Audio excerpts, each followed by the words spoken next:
Vamos inmediatamente con el señor ministro de la Infraestructura, Guillermo Reyes. Ministro, buenos días. Hola, buenos días, Julio, y para todos sus compañeros.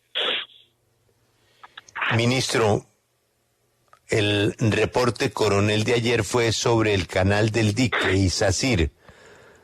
Esto es como la película de la pesadilla sin fin. ¿Cuándo se va a resolver el tema del canal del dique, ministro? Bueno, gracias por la pregunta, Julio. Hay varios temas de que tenemos que conversar, pero este era muy importante. Yo quiero precisarle lo siguiente de una vez a ese informe que dio Daniel Coronel. Nosotros lo que hicimos en la etapa entre el momento que nos posesionamos en el gobierno hasta el momento que se hizo la adjudicación por parte de la ANI fue un proceso de socialización con las comunidades. Jamás fue un proceso de reemplazar las consultas previas, porque el proceso como se diseñó, la estructuración de este proceso contractual establece que primero se hacía la adjudicación del contrato y luego venían dos temas para poder empezar a desarrollar el proyecto, que era uno, la consulta previa a cargo del Ministerio del Interior, y la segunda, lo que es la obtención de la licencia ambiental. Sin esos dos requisitos, el contrato no tiene futuro. En consecuencia, si la licencia no se aprueba o no se adelantan las consultas previas como lo establece la ley, entonces el contrato simple y llanamente no sigue su curso. Entonces, nuestros diálogos se dieron con las comunidades para cumplir un presupuesto de darles a conocer en qué consistía el proyecto, cumplir lo que pidió la JEP, pero nunca fue un tema de consultas previas. Las consultas vienen ahora, una vez se hizo la adjudicación, porque así lo fijó el proceso contractual establecido por la ANI.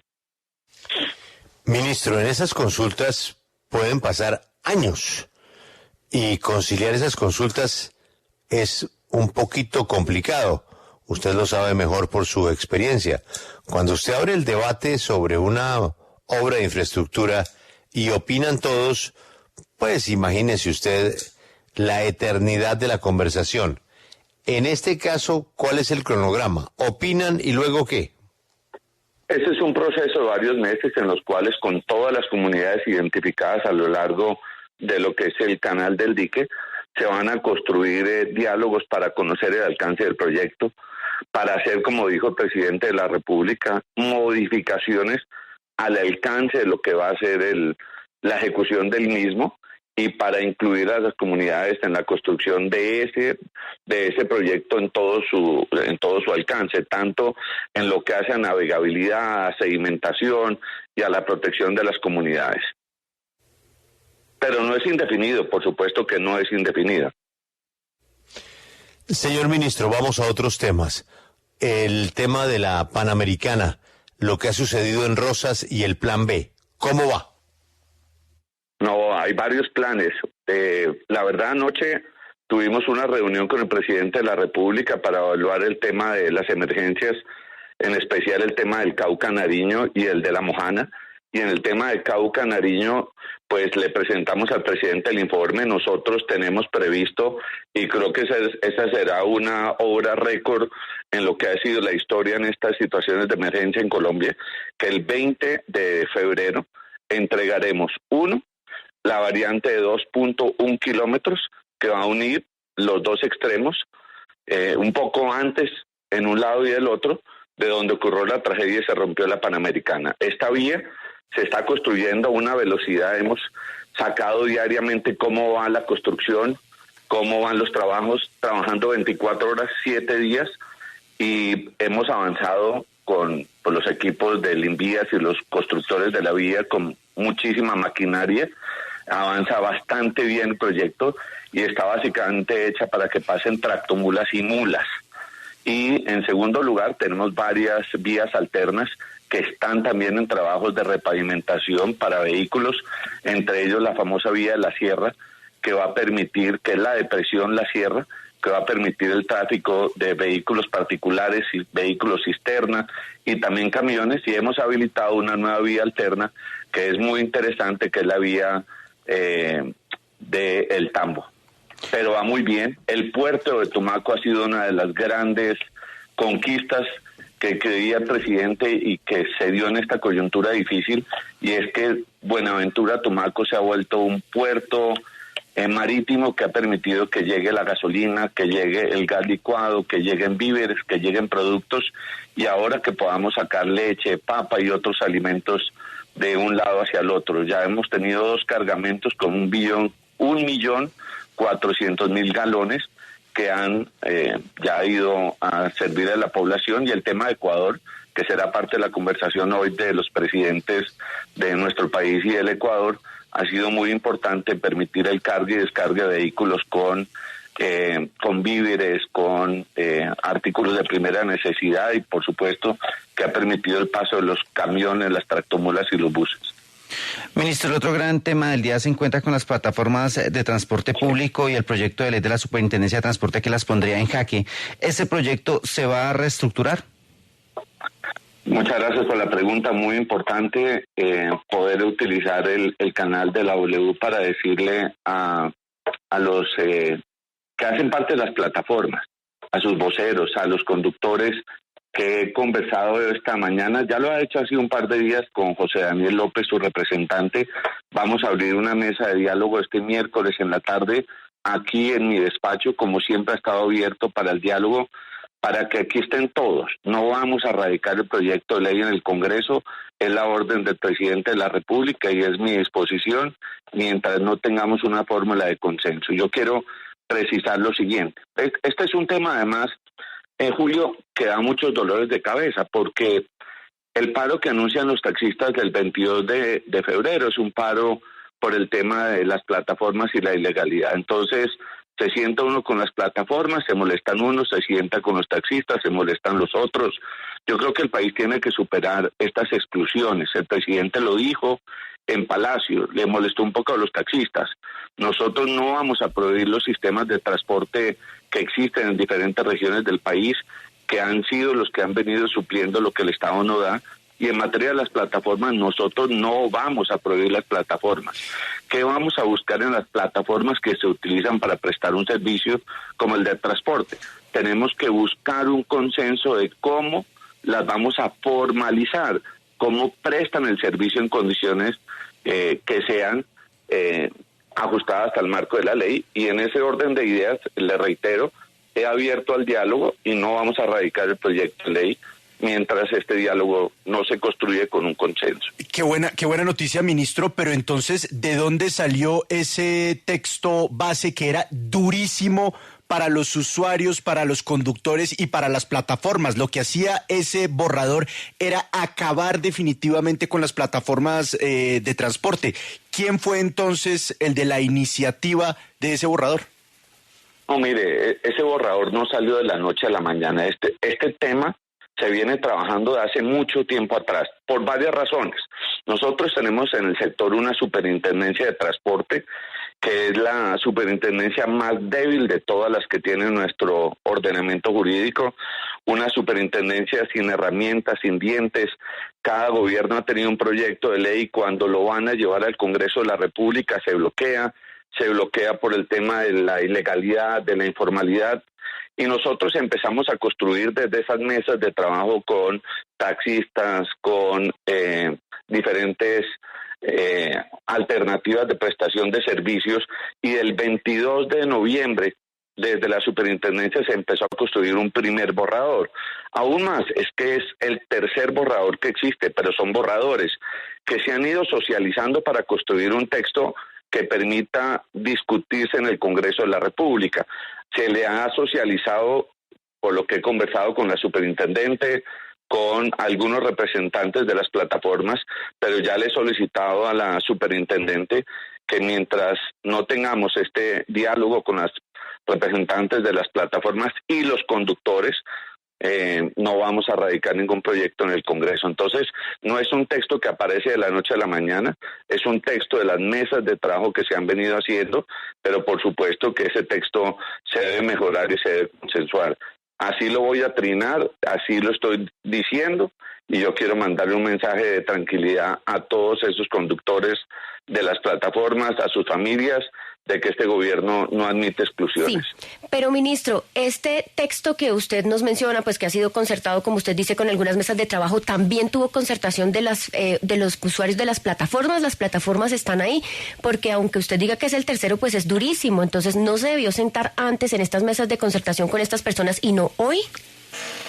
A ver, no, es que el diálogo se ha venido haciendo a nivel territorial, se ha venido construyendo, no está cerrado. Este no es un proyecto que es el proyecto definitivo.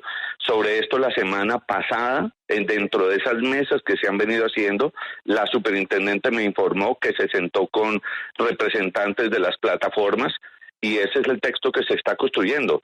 Estamos hablando sobre un borrador que está generando preocupación, pero no sobre un proyecto que ya esté terminado, concluido y cerrado. Eso lo dejo y quiero aclararlo. Entonces, lo que yo le he dicho hoy a José Daniel López es, estoy listo, sentémonos el miércoles, yo quiero escuchar una propuesta, cómo formalizamos la prestación del servicio de transporte a través de las plataformas. Ministro, bueno, sí, ahí queda la duda porque las plataformas han dicho que no se les socializó el proyecto con tanto tiempo de anticipación como usted dice, pero ¿usted tiene claro cuántos impuestos pagan estas empresas al año en Colombia? Y esto se lo pregunto porque si yo fuera una empresa de estas, digo, uy, no, yo en Colombia no me meto porque no hay seguridad jurídica para ejercer y para dar trabajo en Colombia. Bueno, el tema de las plataformas no es un tema pues que sea Colombia el país que tenga este problema. El tema de las plataformas está en el mundo entero y es un problema que genera caos en todas partes. En algunas ciudades mexicanas o distritos mexicanos han encontrado algunas formas de solucionarla, pero siempre vía la concertación. Yo quiero decir que en el diálogo que sostuvo el presidente de la República en Palacio con los taxistas les dijo, en el tema de las plataformas, yo no puedo aceptar que aquí vengan a utilizar las plataformas si no cumplan las mismas condiciones que otros que prestan este tipo de servicio de transporte y no paguen impuestos. Entonces, ese es el tema de mi invitación que le he dicho a las plataformas. Busquemos una fórmula que haga que puedan prestar el servicio en condiciones de formalidad. Y sobre los borradores, por eso son borradores. Mientras el borrador no tenga la firma del ministro y la aprobación del presidente de la República, seguirá siendo un borrador en construcción. Aquí no hay una posición ya definida del gobierno y ese es mi mensaje que quiero enviar ahora. Ministro, y usted mencionaba algo importante y es que esto se ha tratado de hacer en el Congreso de la República. Por ejemplo, en la legislatura pasada estuvo Gabriel Santos y también Mauricio Toro tratando de legalizar, formalizar estas plataformas, pero es difícil. ¿Ustedes han incluido al Congreso de la República también en esta discusión? En ese proceso estamos. La semana pasada se hizo una presentación del borrador ante los senadores y representantes del Pacto Histórico. Se solicitó revisar varios textos, entre ellos el tema de la ilegalidad e informalidad, y en ese orden de ideas lo vamos a hacer con todas las bancadas, y estamos en proceso de socializar borradores, pero no un texto definitivo. Y si no tenemos consenso, no vamos a radicar el proyecto mientras tanto. Pero, señor ministro, el hecho de haber presentado este borrador que prohíbe definitivamente las plataformas a los congresistas de la República, ¿no fue un error de cálculo? Porque a partir de este momento los sectores de taxistas no aceptarán nada distinto a ese borrador que le presentó el gobierno al Congreso de la República.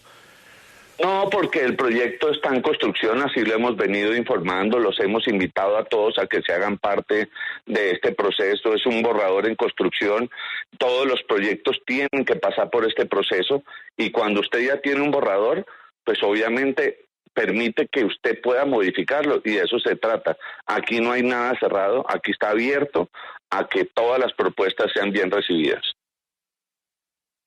Señor ministro, esta papa caliente lleva 50, 60 años, el metro de Bogotá. Arranca entonces la alcaldesa con un estudio probado para hacer un metro elevado en una línea y el presidente de la República, que fue alcalde de Bogotá, pues tenía otra concepción del metro y comienza a insistir en la posibilidad de modificar el diseño del metro para que pueda tener una parte, no sé si larga, si corta, si intermedia, de un metro subterráneo que es como él lo deseó cuando fue alcalde de Bogotá. Sin embargo, contratamos un metro elevado, unos señores chinos ganaron una licitación para un metro elevado. Este tema, pues obviamente tiene que tener unos nuevos estudios, sobre todo la factibilidad jurídica de la modificación. ¿Usted nos podría indicar en qué va eso, señor ministro? Sí, por supuesto, Julio. Nosotros tuvimos la reunión la semana pasada, estuvo el presidente de la República, estuvo la alcaldesa, el gerente del metro, estuvieron representantes del consorcio chino.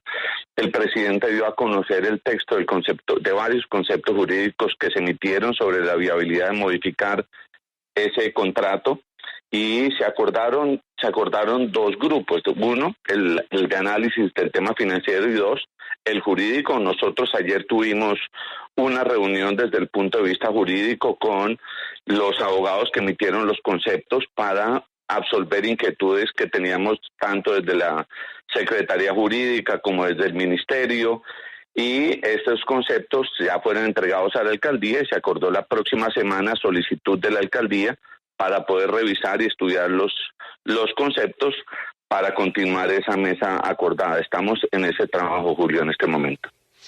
Señor ministro, cambiar el metro tiene un retraso en la entrega y por supuesto un sobrecosto.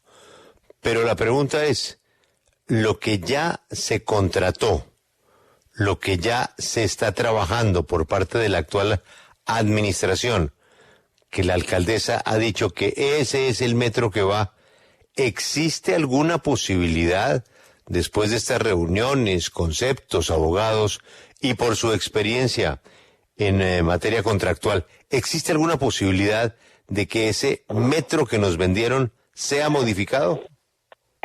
El presidente de la República lo ha dicho. El presidente ha insistido que quiere que una parte del trazado sea soterranizado.